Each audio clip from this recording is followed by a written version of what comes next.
Hi, my name's Byrne and I love Cairngorms National Park. It is my favourite place to go hill walking in the whole of the UK. Over half of its area is designated as wild land, and as a park it is internationally renowned as an important place for nature because it's home to a quarter of the UK's rare or endangered species. It is a fabulous place to come, and I am one of some 2 million visitors who come here every year.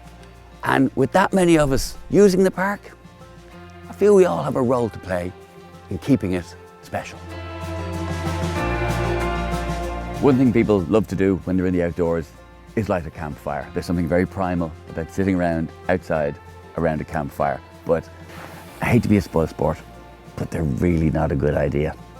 And in most areas of the park, you're not supposed to light them anyway. You can't light them anywhere in forestry or woodland or on farmland. And if you light them on peat, there's a terrible danger of it spreading, even spreading underground without you realizing it. Use a stove. Cook your stuff on a stove.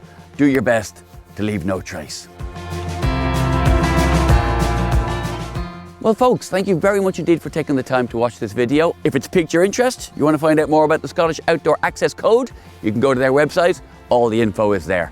Thanks for listening. Keep coming back to the Cairngorms and let's all keep this place special together.